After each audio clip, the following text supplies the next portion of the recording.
So when we talk about rebranding Christianity, sometimes people think what we're saying is, hey, this 2,000-year-old brand doesn't work anymore. People are walking away from it. So we need to get with a bunch of consultants and come up with a whole new thing. That 2,000-year-old thing doesn't work. Let's come up with a new thing. And that's the opposite of what we're saying. What we're saying is let's go back 2,000 years to our founder who looked at his disciples and said, okay, here's the new command. And he said, this is how people will know that you're my followers if you love people the way I've loved you. So that's the way we should be known.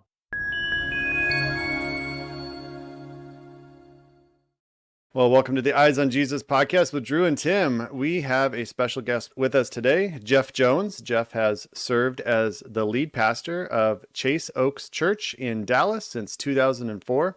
Jeff is also a podcaster and an author. His latest book is Rebranding Christianity. Jeff, welcome to the show. How are you doing today? I'm doing great. It's really great to get to know you guys and the work you're doing with the podcast and your churches too. So this is fun.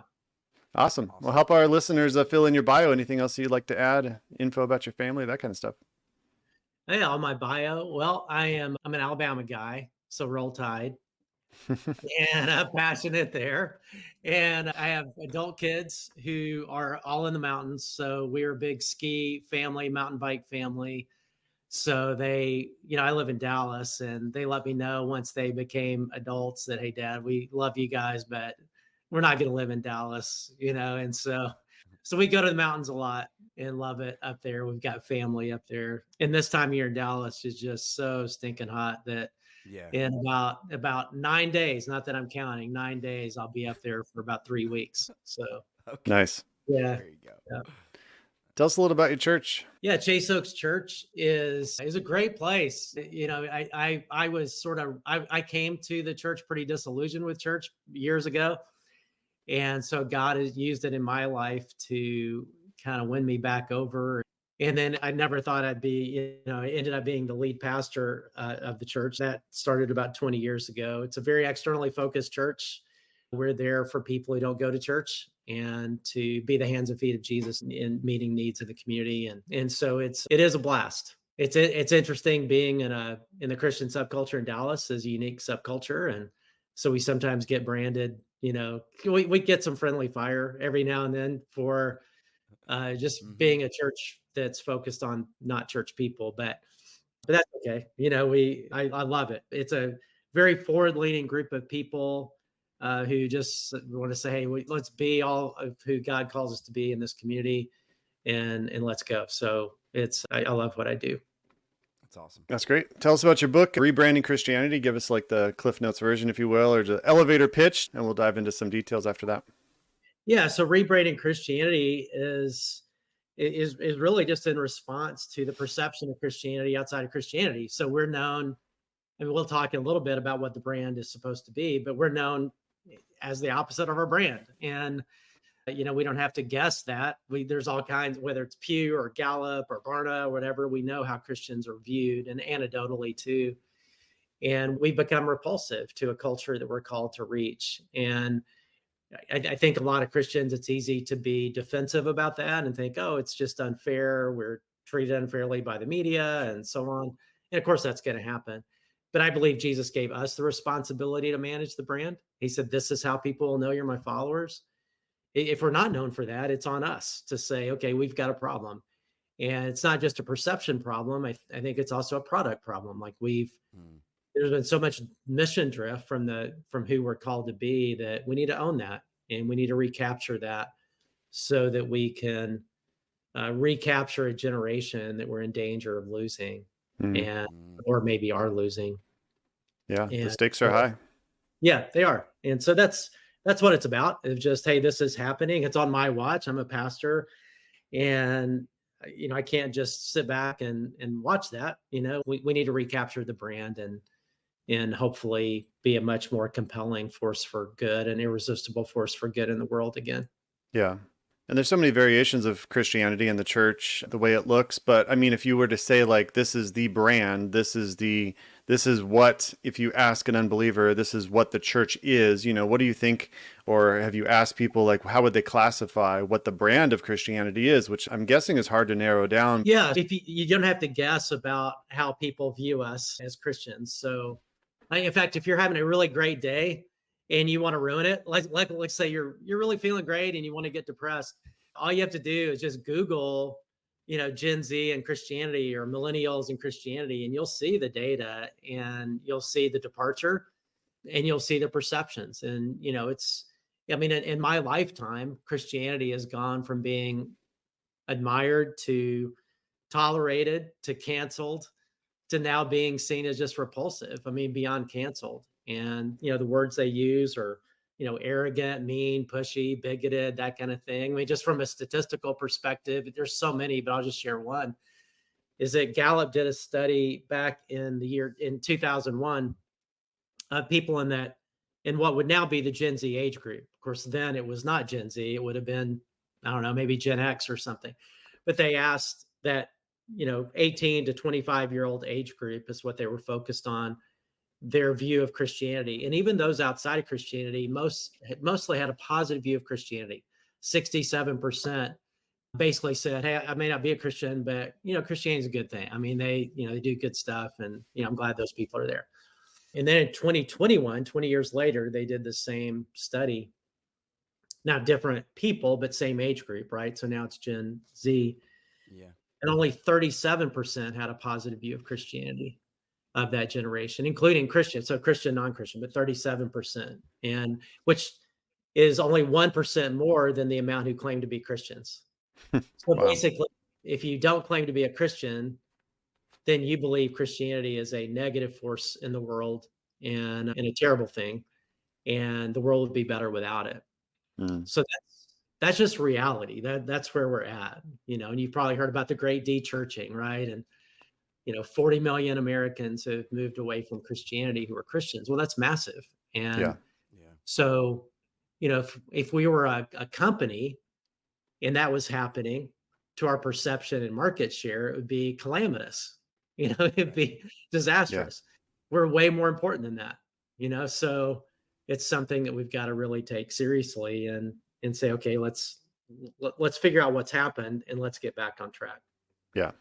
I think one of the things that is so difficult in that shift is, you mentioned you have a statistic and study in 2001, then you look at it now, what that percentage change, it's a 20-year span.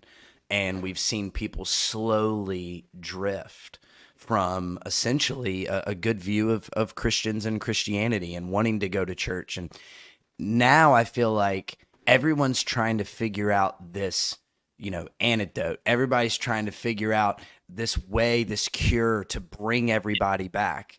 And it's like, if the shift away from the church took 20 years or maybe longer, certainly getting the shift back going the other direction is not going to be something that happens overnight. It's not going to be something that happens in a few months or even a few years. This is a consistent, disciplined, long-term goal, long-term plan. And I think that's what's difficult in ministry right now is you want to find like the thing that corrects it all and brings it all back. If you just make that one post on social media, or if you just have that one sermon series, that's the thing that's going to do it. Yeah. And it's like, Yeah. no, this is a lifelong, infinite kind of plan you have to put together. And what's difficult about that is that goes beyond you, and that goes even beyond your church. And then you're relying on other people and other churches and external sources. And so it's certainly something, like you said, that we've all got to view as a priority, but then all be consistent in our goal of trying to sustain and bring people back. So for your church, you've said you're for people who you wouldn't consider necessarily churchgoers. How do you find that difference as a church? How do you really go after the ones that like might have this difficult view? What's your first step in the door of saying, hey, you can trust us here, or we're a little different, or, stick this out with us? How do you lead those conversations? Yeah, it's a great question. And in your point about, time and no easy fix is a great point. And, trust is lost so quickly and gained over time, and that's essentially what's happened to the Christian brand, so to speak, as we've we've lost trust of those we're called to reach. And because we've broken the brand promise, I mean, we were supposed to be Right. something and we haven't been that. And so, the book really came out of a conversation with the guy who at the time was in charge of marketing for Frito-Lay that goes to our church, and a friend of his who's a branding guru who's not a Christian. And he's considered one of the top one or two branding experts in the world. And Mike had worked with him because of Frito-Lay, and so they were friends and pulled him in. I just, hey, would he ever be open to talking about how we can regain trust of non-believers just in the Dallas area to reach the people we're called to reach? Because as you said, that's the kind of church that's why we're here. And for people 2 or 3 levels out of Christianity, how can we get to them with a different version of Christianity than they think exists? Essentially, it's just authentic Christianity, but they haven't experienced that, right? They haven't seen that. And so how can we help them do that? And when that first conversation with Dwight, he was kind of cold and, was cordial, but he said, hey, I'll consider, see if it's a good fit or whatever. And then he called about 2 weeks later and he said, oh my goodness, I've got to meet with you. I'm flying back to Dallas. Let's go to a nice Wow. place to eat. And I've got to meet. And he said, so when we got together at dinner, he said, so when you talked to me the first time and you laid out what you wanted to do and you want me to help you regain trust of people in the Dallas area who've lost trust in the Christian brand and all this. And he said, what I was just nice and smiling. And he said, I thought this next conversation would be, I would just simply say, it's just not a good fit. But in my mind, what would have been underneath that is he didn't say, heck no, I'm not going to work with you. It'd be immoral for me to work with you because you're the kind of people that make the world worse. You're an evangelical, you're a mega church Dallas pastor. You're the people who make the world worse. And he said, I know how to give influence to people. That's what I do. And if I give influence to the wrong people, then I make the world worse. And he said, shame on me because I violated my own principle and I judged you before I understood who you were. And he said, we said, we vetted you. We spent time first looking at what you actually do in culture, not just what you say. Yeah. And I think an answer to your question of, hey, how do you do church differently? How do you do, he knew we would say good things, but Right. he was actually looking at what we do. And Yeah. so we looked at what we do in the community, the diversity of our, of our own gatherings, as well as how that spills over into doing good and engaging our culture in ways that are real and tangible and significant, not just value tagging. And then he looked at what we said and the kind of conversations we're having. And one of the ones he looked at was I was talking about power and how anytime God gives people power, it's not for the powerful, it's for the powerless. And how do we, so he couldn't believe we were having that kind of conversation, as a Right. evangelical church. So anyway, he just said, so I've got to work with you. Like he said, the world needs to know that there's a version of Christianity like you that exists. And he's the one that said, but we're not just going to think about Dallas. We're going to think about it nationally because this needs to happen nationally. Yeah. And, Yeah. and he's still not a Christian, but he helped write the book and is part of the process. And that's a whole other story. But that was really instructive for me of, man, how do we rebuild trust with people like Dwight? Yeah. And I think it's authentically being who God's called us to be. Like you Yeah. said, over time, it's not just a quick, hey, new, improved, trust us. Trust Is not. us. That's my Yeah, favorite. That's my favorite. Just trust yeah, us. What yeah, can go wrong, right? Trust us. right. Well, and my major is in marketing, and so I appreciate the idea of branding, and I understand why it's important. And have you seen pushback though from the book and this concept of sometimes talking about like a soda company is in your book and airlines? Like, has there been a pushback like we can't compare the two? Christians like this separate island over here, and there's no like we can't use business strategy. I mean, I hate those arguments like. You can't treat it like a business and we're dealing with money. So you need some financial responsibility that you might get from maybe a worldly source of how to do this. There's a mix between, being in the world, but not of the world, but also like understanding what works for major companies and also like why the image we have as Christianity can be tarnished by our actions. So I guess my question is, what pushback have you seen and why is it important to still look at the brand and what we're portraying to others? Yeah, great question. So yeah, there's pushback if you sneeze in Christianity right now. Right? Right. There's always pushback, but yeah, a little bit until people understand what we're talking about. Because when you first hear brand, you think of slick, the used car salesman, that kind of stuff. Oh yeah. Hmm. Once people understand, hey, a brand is just how you're known, and there's an implicit expectation and promise with that. Like even a person has a brand. Yeah. People who know you, what's Drew or Tim, if somebody was saying something about you and said, I was listening Drew and Tim's podcast and they said this, and I can't believe they said this. And well, if people know you, be like, I know Drew and Tim. Like, there's no way that's what he meant. So Hmm. because you've got a brand, right? And there's a promise that's attached to that, expectations. Everything has a brand, including organizations, including Yeah. church. And so that's really what we're talking about is how we're to be known. And managing that. And Jesus gave us that responsibility. So when we talk about, rebranding Christianity, sometimes people think what we're saying is, hey, this 2,000-year-old brand doesn't work anymore. People are walking away from it. So we need to get with a bunch of consultants and come up with a whole new thing. Like that 2,000-year-old thing doesn't work. Let's come up with a new thing. And that's the opposite of what we're saying. What we're saying is let's Right. go back 2,000 years to our founder, who looked at his disciples and said, okay, here's the new command. Yeah. And he said, this is how people will know that you're my followers, if you love people the way I've loved you. So that's the way we should be known. Yeah. And so we don't have to guess what our brand is. We don't have to get a consultant. Our founder, who's still very much alive and who's the one breathing and working and building his church, all it is going back to that and saying, Yeah. okay, and the truth is in our setting, we're known as the opposite of loving the way Jesus loved, right? We're known to be the most hateful, intolerant, mean, pushy, bigoted, arrogant, whatever people say. And Jesus gave us the responsibility. This is how people will know. So if people don't know us that way, it's on us. It's not, Right. we can't blame everybody else. And essentially, that's what the early Christians did. It's how they won over a skeptical pre-Christian world, is by living the brand and loving the way Jesus loved and the way they did community and the way they did life and the way they did outreach and the way they engaged non-believing people in their world.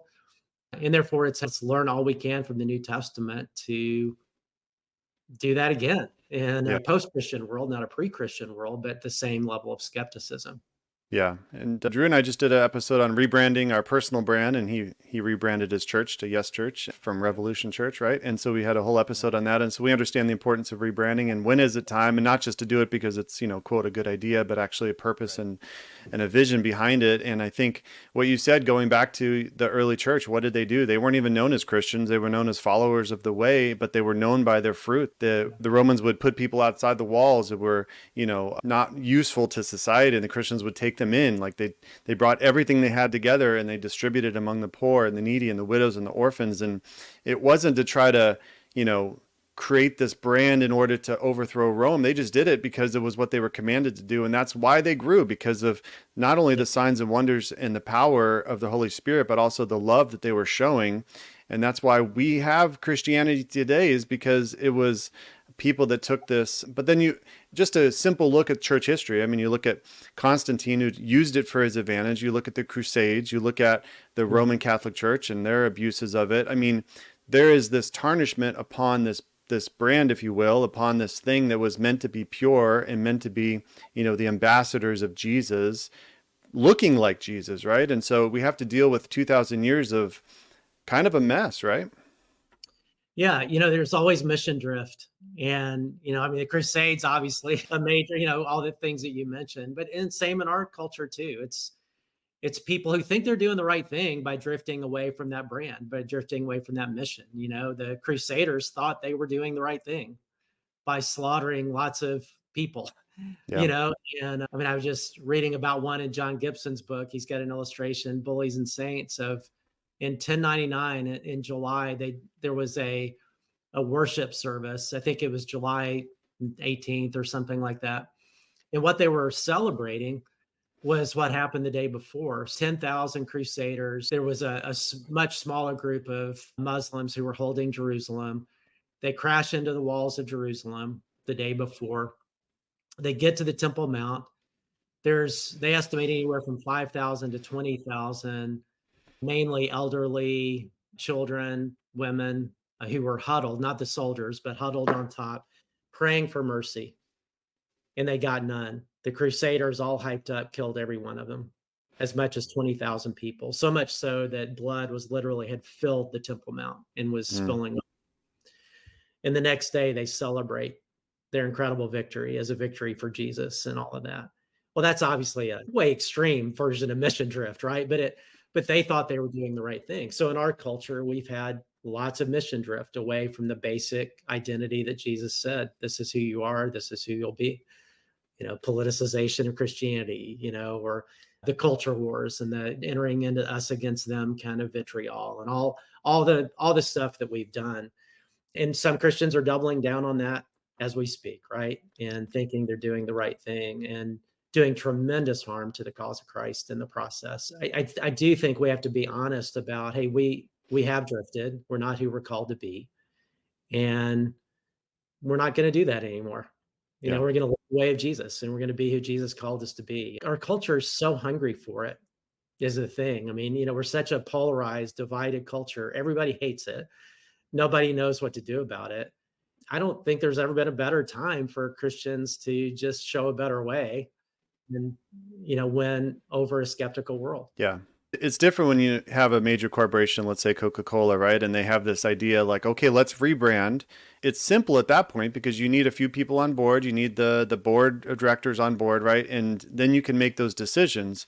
But Christianity is so fragmented. I mean, the church at large it's impossible even for us to agree on almost anything, it seems like, along denominational lines. And so this is not only a major overhaul, but like, where do you start? Where do you start with the hundreds, if not thousands of denominations and the many different church leaders that want to do their own thing or have their own platform or look a certain way? And, it seems almost impossible when you look at it that way. But I mean, I like that your book is practical. It goes back to the Bible. It goes back to what Jesus said to make it not seem so overwhelming, right?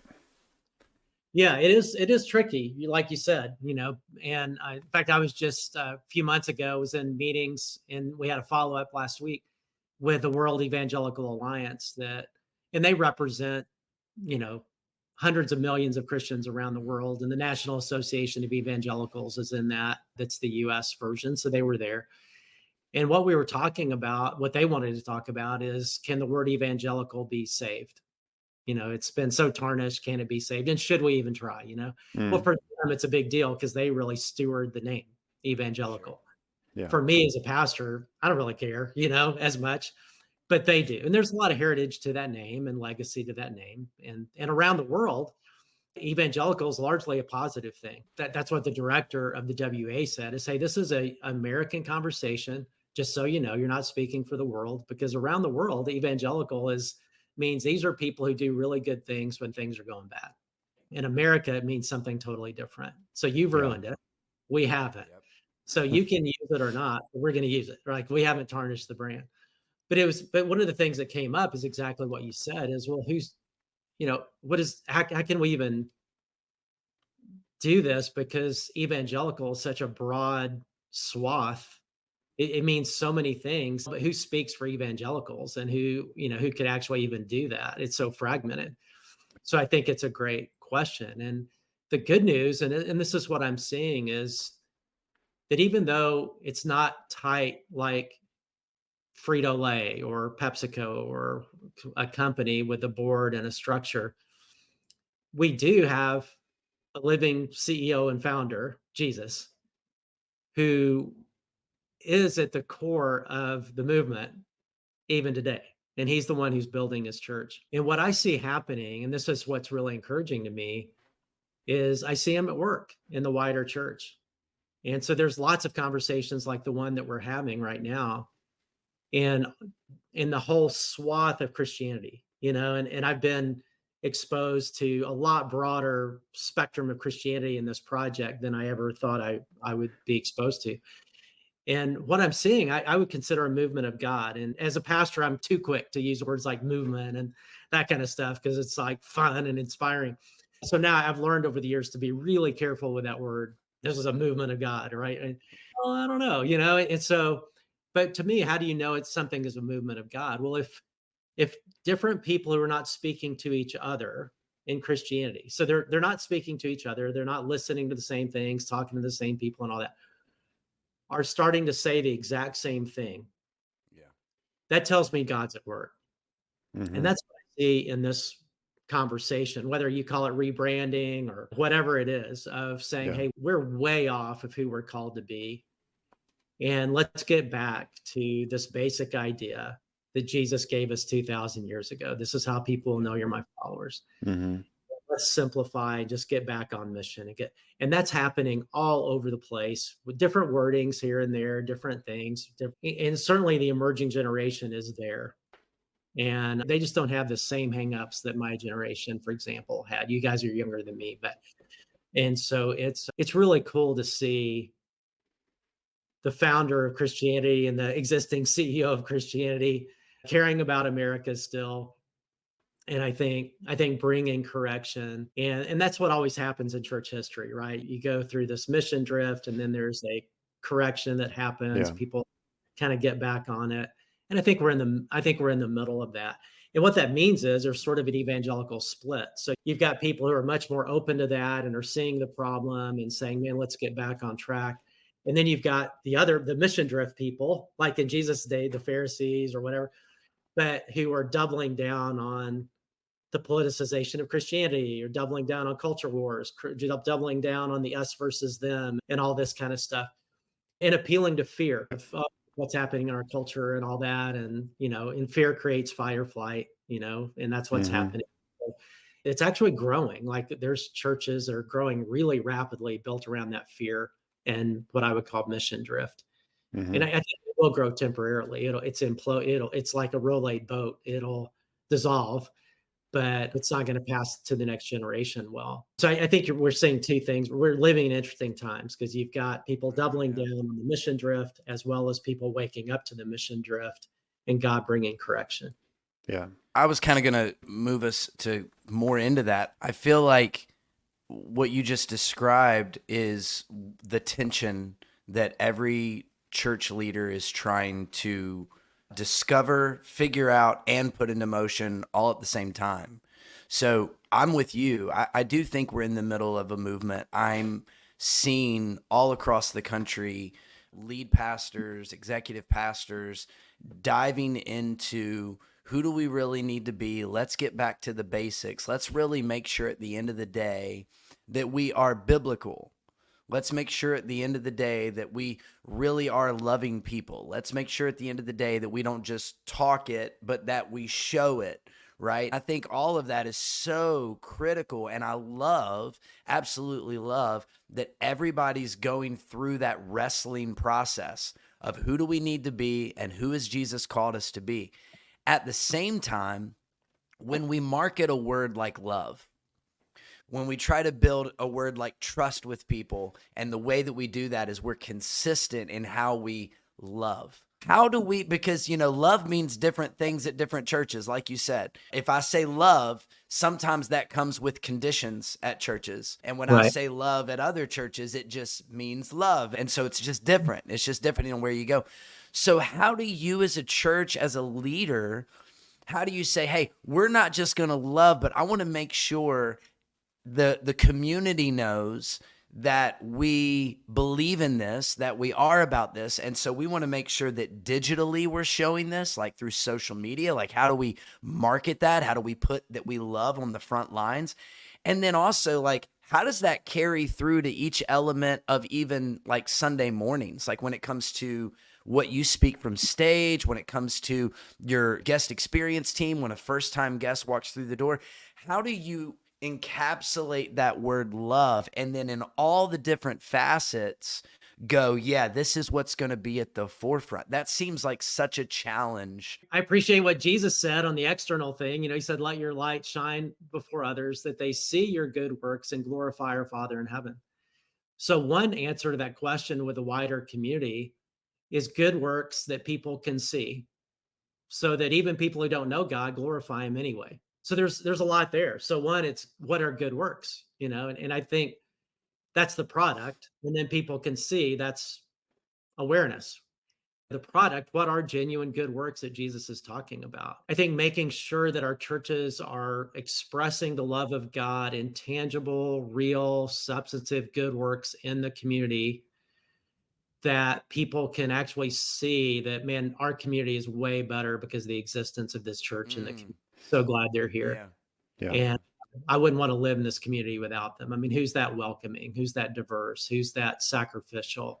Nobody cares about needs in the community like that group of people. That's the way we should be known. And so it's substantive good works that when people see them, it's disruptive because they're like, hey, who else does that? I was watching church during COVID with some friends who don't know Christ, and so one of the guy's girlfriends had never been exposed to Christianity really. She grew up in a part of the country where it's just not even something you'd run into.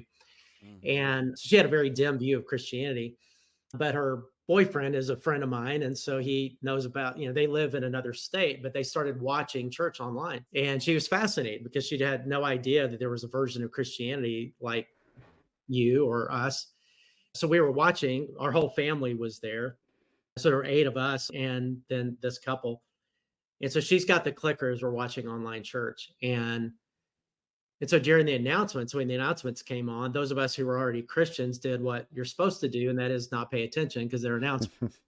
Right. Started talking to each other, and she paused, she stops it, and she says, "Hey, would you mind not talking during this part of the service? Because it's my favorite part." And she rewinds it to the beginning of the announcements. We're chided, like, oh, we're so, okay. And she watches it. So at the end, it was at her house. So we're making dinner. I'm like saying, hey, I'm just really fascinated by what you said. You called that part of the service your favorite part. Right. Because I kind of thought my favorite, maybe my part would be the favorite, right? And she's like, no, I like your part too. It's just, Yeah. um, Yeah. but reason I said that's my favorite part is that's when you share about what you actually do in the community and you Mm. call people to what you do in the community. And she's like, she's young, she's 24, 25. And she said, my generation does a great job of saying they care about those issues. And so we buy certain shoes or socks or whatever that gives back, or we do a lot of, sort of value tagging on social media, but we really don't do anything. But Yeah. your church is actually doing something, like you're moving the needle, and it's inspiring to me. And I really appreciate hearing it. So that changed the way I think about church, of, hey, Yeah. we better be talking about those things and calling people to those things because that actually gives legitimacy of those that we're trying to reach to hear anything else that we say, Yeah. that people see your good works and glorify your Father in heaven. And I do think you have to make sure you're actually are doing substantive good work. That's the substance is so important.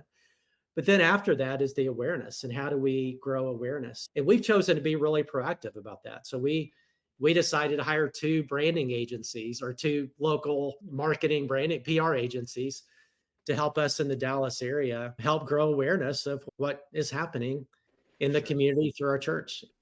And it's been incredible because 2,000 years ago when Jesus was saying it, it'd be really easy, right? Because they lived in little villages, so it'd be really easy to see the good works as people were walking by and they saw, oh, I saw Tim and his family, and this is what they were doing. It was amazing.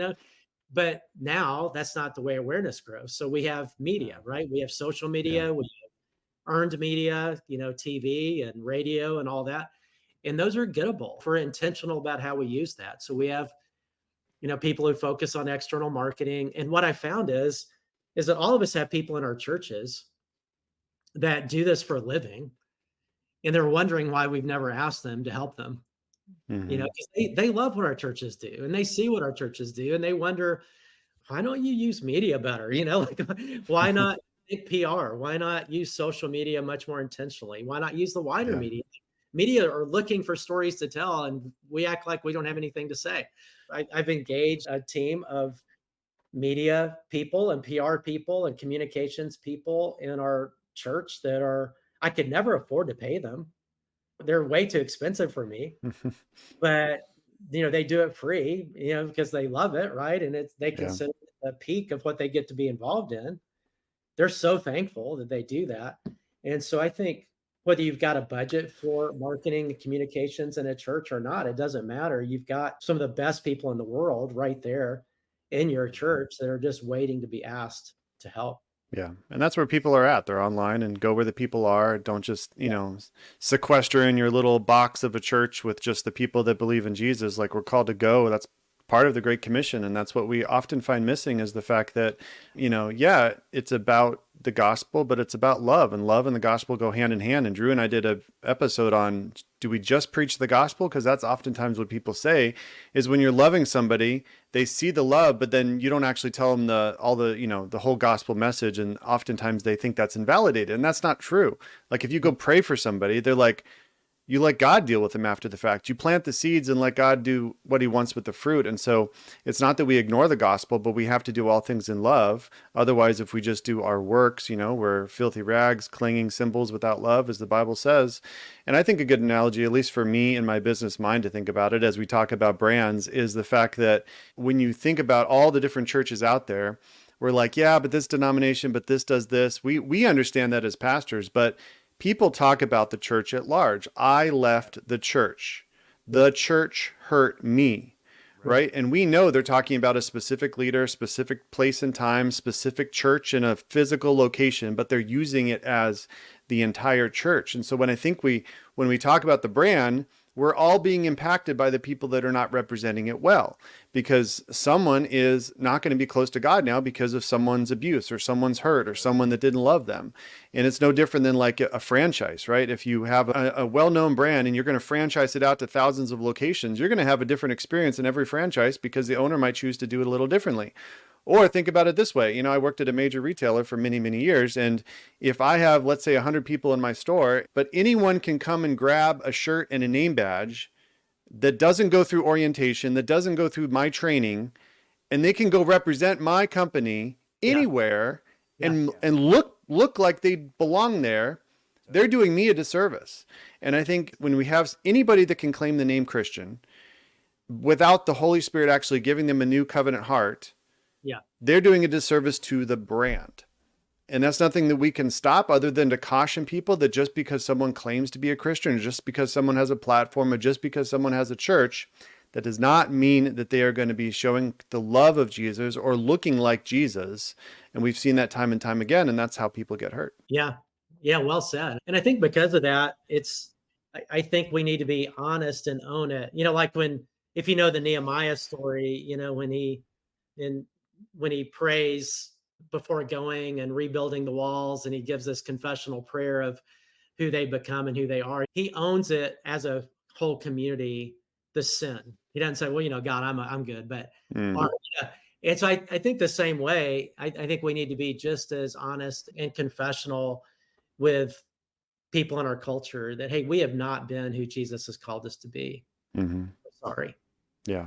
I mean, that builds trust, right? And as opposed to, hey, actually, our church is pretty awesome. I don't think that's helpful. I think let people know you're awesome just by demonstrating love in real ways, and they'll see that. We use case studies in the book of different, and that's where the business guys helped me, as they wrote the case studies, but they have all these case studies of organizations that have lost trust or gotten off brand and gotten back on brand, or lost trust and gotten on trust. And one of those is Domino's Pizza, which I think is a fascinating story. Domino's Pizza was in a position, in the early 2000s, where they were known for fast pizza, but terrible pizza. And their market share was way down. Their stock price was down to like $3 or something. And it was a disaster. So they did all this work to find out what people thought about their pizza, and people said terrible things. And they could have been defensive and said, no, our pizza's good, but they didn't. Instead, they decided to just go back to the drawing board and saying, okay, they changed everything about how they approach making pizza. And then in their marketing campaign, they hired not actors, but hired real people to say things. And this was their ads, say things like, hey, Domino's Pizza is worse than the box it comes in. Things like, and they just let that go out. But then they said, you know what? That's who we've been, but no more. And this is not just new and improved. This is radically different. We don't expect you to trust us enough to buy one, so we'll give you a pizza just to try it. And it's one of the greatest turnaround stories. And I mean, in over 20 years, their market share went from tanking to they had the highest market share of anybody. Their stock price went from $3.40 to like $380, which was a bigger growth than, Apple, Microsoft, Google, all that. And, but it started with frank honesty. Mm. I mean, dealing with their problem, but also frank honesty about it. And I think that's where we are in wider culture. I think if we just, you know, some kind of marketing campaign is not the answer. I think Yeah. Right. it's being really honest and getting back on brand and being really honest where we've been off. And what I've seen is people can handle that. And expectations are so low in culture of Christians that all you have to do is be basically nice and people will be amazed. I mean, that's the good news. People think so little of us that it doesn't take a lot to pleasantly surprise people. But I do think frank honesty is part. It's like I like he gets us, as a marketing thing. I mean, I think they're doing a good job, but my critique of that is that, well, everybody knows Jesus is a good guy, like in culture, right? And that Jesus Mhm. probably does get me, right? And Yeah. and he's pretty awesome. I'm still think it's a good thing, and I think they're doing good work. But I think that absent talking about Christianity, not just Jesus, because I Yeah. think if people in our culture are like Jesus good, Christianity bad, at some point we're gonna have to do the Christianity thing of saying, okay, yeah, Christianity bad, but Jesus good. And obviously there's a disconnect, and Yeah. that's not who we want to be anymore. That's what's led to so many people saying, "Yeah, I'm a believer, but I don't go to church." Yeah, yeah, Mhm. it's all over the Yeah, place now. I've Yeah, right. That's like so now you're either like, "Oh, I'm a Christian, but I haven't been to church in 10 years. Or I'm a Mhm. Christian, but I don't have a community. I'm a Christian, but I have no accountability." It's like, yeah, that's not really how this whole thing's supposed to be set up. So we definitely have some work to do, and I'm with you. I see improvements. I see a movement. I'm praying that in the years to come, there's changes. And even when we hit little blips in the road, like I mean, it seems like every other week we've got a little blip that hits the radar where we, go on social media and read about another church that's either collapsed or the leadership's collapsed. I hope that there's a group of us that can be consistent and that can put the message of Jesus out and keep pointing to him. Just keep pointing to him more and more and more. yeah, I mean, there is power in the gospel, and I think a bad rebranding story, when you look at big brands like New Coke that tries to give people what they don't want or don't need, they're like, just give me what's real, give me what I need, and that's what we can do with the gospel. We can give people what they need, what will heal them, what will impact them for generations to come in their future. But we don't need to rebrand it in a way that's like, oh, just come to this 40 minutes. We're not going to see you the rest of the week. We're not going to have any community involvement. We're just going to give you this little check mark in your life. And for you to think you're a good Christian. I think that's the negative side of it too, is try to rebrand it into something that we're not. Just go back to the basics, go back to the gospel, go back to love God, love others. Jesus kept it very simple, right? He went from 613 laws to 2 that we need to follow, and everything else will take care of itself if we follow that, right? yeah. And on the solution part of the book, all I had to do is plagiarize the New Testament, because Jesus and the apostles spent so much time talking about how to engage culture in a compelling way. Yeah. Yep. And so it's all there. I mean, Right. John 17, to have such diverse unity that a watching world can't look away, and Right. churches should be the most diverse, inclusive environments. Even as we call people to a narrow path, a wide welcome to a narrow path, we should have the widest of welcomes, right? We should be the most diverse community. We should make love, like we talked about earlier, make love tangible in a way that people can see, to engage those who disagree as the most humble, the most gentle, Yeah. the most gracious people on the planet, and right now, if we did that, our culture is so hungry for it. They're Yeah. so tired of the vitriol, so tired of the polarization.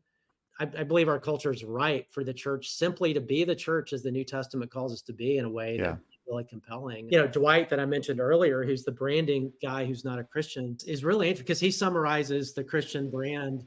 We talk about love the way Jesus loved and all that.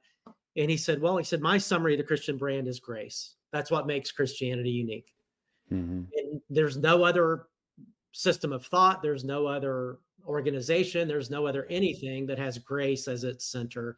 And he said, grace is the most powerful idea in history. Right. Non-Christian talking, right? And why in the world Christians cannot stay on that brand is just astounding to him. You know, Mm-hmm. you've got the most powerful, important brand in the world, and you Yeah. just can't stay on it. But if you do stay on it, you will change the world. That's Like right. it is irresistible. And that always just rings, his words just ring in my head all the time of you've got the most powerful brand in the world that is irresistible and needed and can change the world. Yeah. And why in the world do you keep drifting away from it? You Yeah. know, and of course that's the Old Testament, New Testament story, right? We just keep in church history story. So it's just time to get back on brand. Amen. Well, that's a good reminder, Jeff. Thank you so much for coming on, and let our viewers know where they can connect with you and get your book.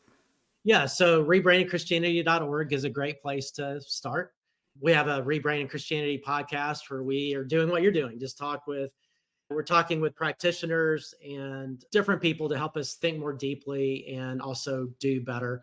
And so that's rebrandingchristianity.org. And some of that is just trying to help Christians get much more nuanced about issues in our culture and how to engage our culture. Christians, I mean, this is a whole other thing, but honestly, are the least nuanced right now. That's not my opinion. That's like empirical research. Yeah. And so we need to become much more nuanced and conversant in how we engage culture. And so that's what rebrandingchristianity.org, the podcast, is about. The book is, Amazon's the easiest way to get it. Yeah. And yeah, thanks so much for what you're doing, what you guys are doing too. I love another way to say it, if we actually could keep our eyes on Jesus and focus on him, it really is that simple. Yeah. It is. And even though that's not easy, No. it is simple. It's just, if we could do it, we would change our world. Amen. Well, I'll put a link in the show notes for those things. And once again, thank you for coming on. For those listening, until next time, go with God, grow in discernment, and keep your eyes on Jesus. Thanks for joining us on the Eyes on Jesus podcast with Drew and Tim. Don't forget to hit subscribe